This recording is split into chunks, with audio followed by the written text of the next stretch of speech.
Katika kukimbia zama na kukatika masiku na kupita miaka, watu wapo katika hali tatu, ama wanagawanyika makundi matatu. Kuna kundi ambalo kwamba miaka inasonga na wapo katika ghafla, hawana habari. Unaisha mwaka, unaingia mwingine, yupo katika hali yake ile ile, hakuna mabadiliko.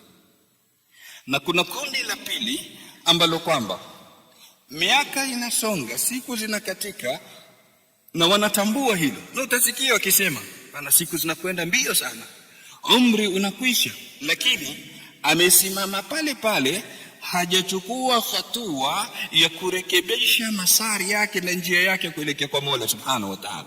Kwa hivyo amebaki kusema, lakini hakuna hatua yote amechukua katika kuangalia ni lipi nitalifanya katika kutengeza huu umri wangu ambao kwamba unapotea. Lakini kuna kundi la tatu, Mwenyezi Mungu atujalie katika hao. Kundi la tatu ni wale ambao kwamba wanatambua na wanaedheka kutokana na kupita masiku na kukatika miaka na zama kwenda haraka sana, lakini wanajitahidi kuimarisha nyakati zao kwa kufanya kila ambalo kwamba linawakaribisha na Mwenyezi Mungu Subhanahu wa Ta'ala, na kuepusha na kila ambalo kwamba linaweka mbali na Mola Subhanahu wa Ta'ala. Kwa hivyo haya ni makundi matatu, yapo yote. Jitahidi uwe katika hili la tatu kabla ya kufika kusema ya lait.